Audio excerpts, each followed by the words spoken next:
welcome once again to this chemistry class. Today again we are going to do revision of this chapter, periodic classification of elements. We have been revising this chapter for the past 3 weeks. Right? I had covered up the entire lesson and then I am revising the questions based on this lesson which had been asked in the previous years of your 10th standard CBSE board exam. Today also I have come up with few more questions which had come in the previous years. Let's start seeing those questions, and I want you all to make a note of these questions which are shown in the revision part.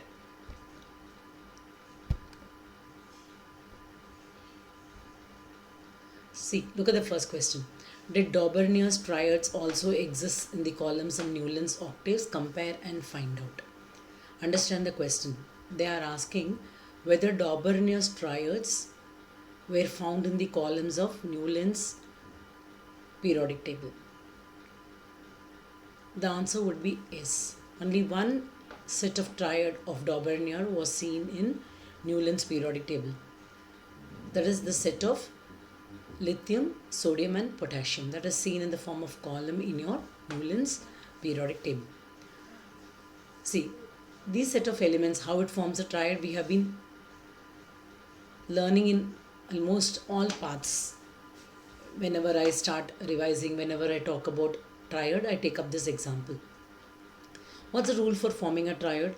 The atomic mass of the middle element is equivalent to the mean atomic mass of the first and the third element. So when you take the atomic mass of sodium, it will be equivalent to the average atomic mass of lithium and potassium. This we had worked out in all the classes wherever we have come up with this question pertaining to triads. So this forms a set of triad.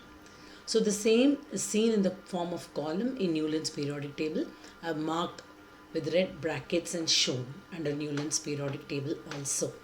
So the answer can be written like this. In the Daubernia's triads, the middle element's atomic mass is equivalent to the average atomic mass of the first and the third element. Only one Daubernia's triads exists in the columns of Newland's periodic table or Newland's octaves, you can say.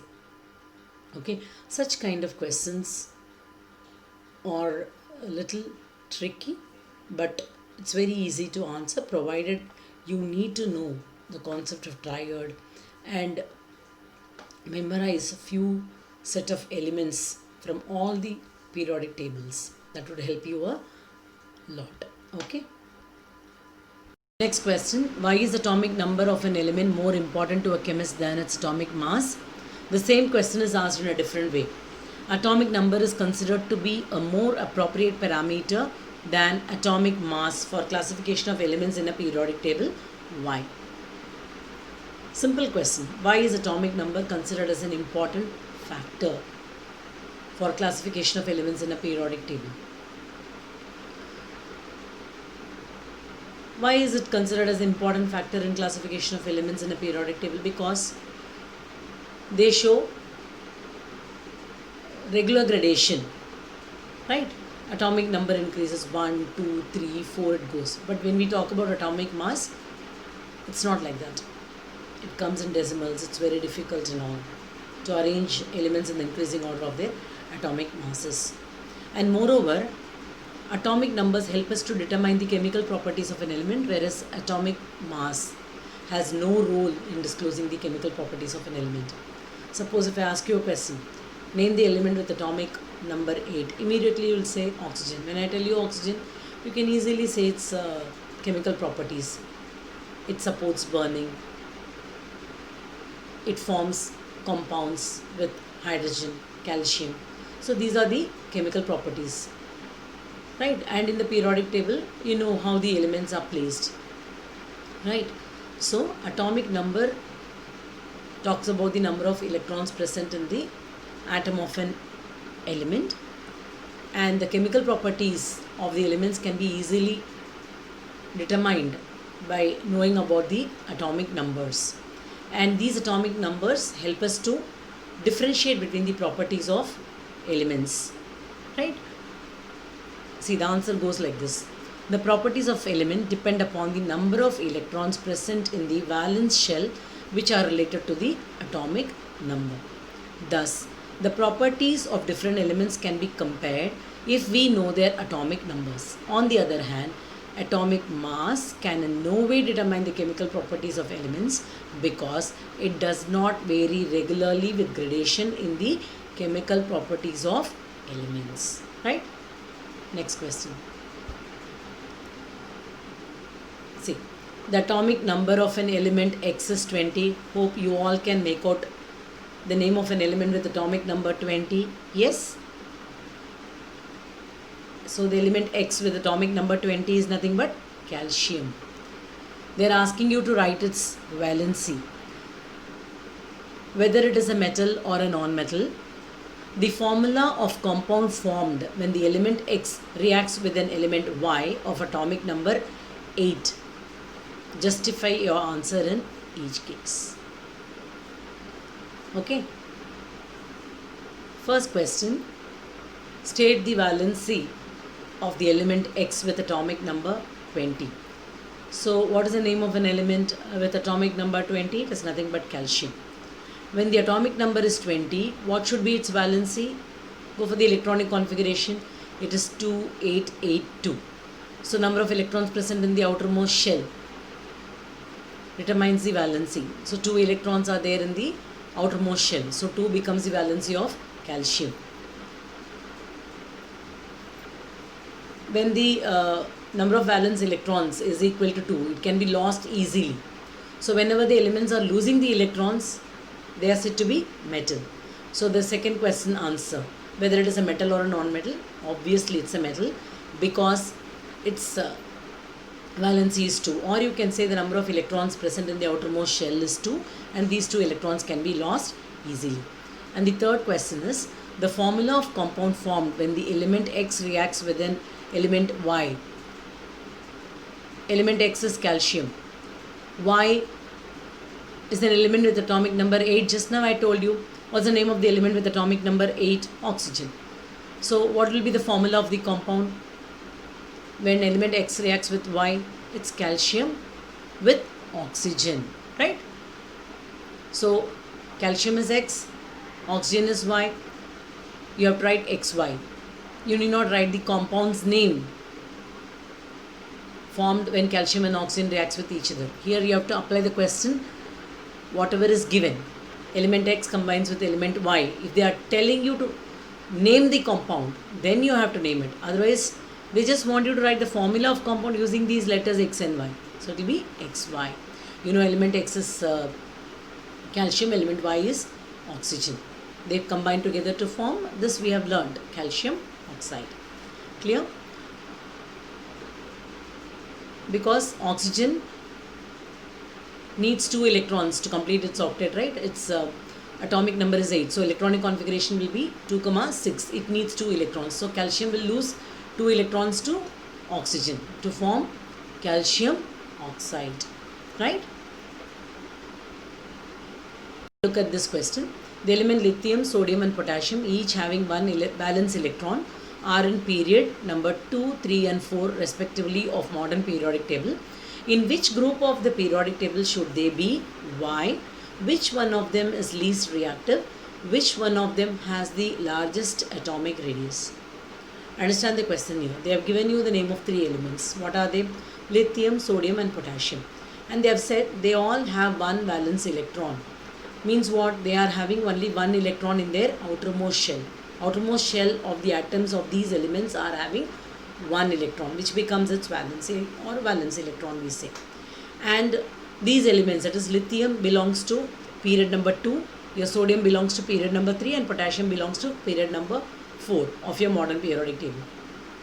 Question asked is, in which group of the periodic table should they be and why? They have given you the period numbers, they are asking you the group number and they are asking you why should they belong to that particular group. See, it is already told in the question itself. These 3 elements, that is lithium, sodium and potassium are having one valence electron. That means they have only one electron in their outermost shell.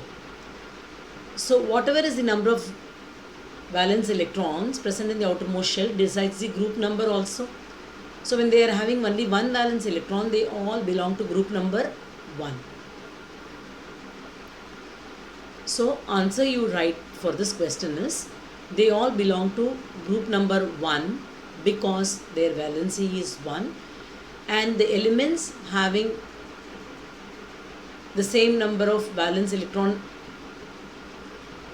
in their outermost shell belongs to the same group, and the number of valence electron present in the outermost shell of an element decides the group number also.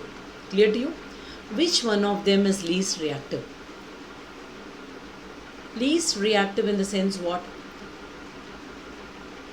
When the outermost shell is very closer to the nucleus, or when the atomic radius is less. What is atomic radius? Distance between the nucleus and the outermost shell of an atom. In that case, the atom of an element having least atomic radius, less distance between nucleus and their outermost shell, is supposed to show least reactivity. So from these group of elements, lithium will show the least reactivity because it has got the electronic configuration 2, 1. That is 2 shells around its nucleus. Sodium will have 3 shells around its nucleus, and potassium will show electronic configuration. Atomic number of potassium is what? 19.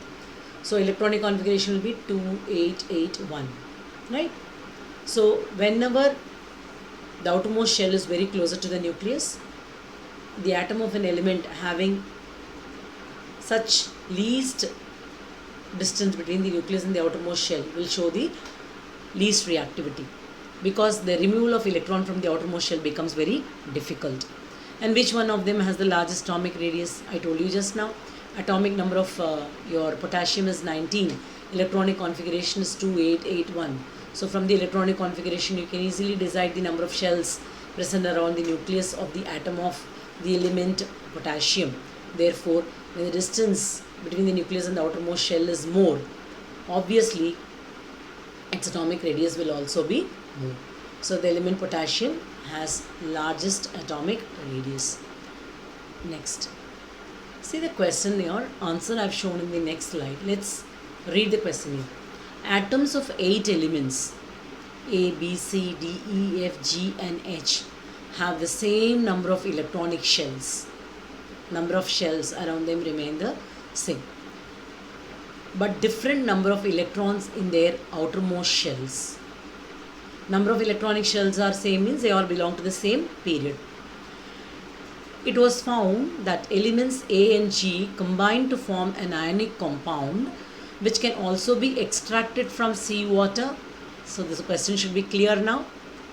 Oxide of the elements A and B are basic in nature, while those of E and F are acidic in nature.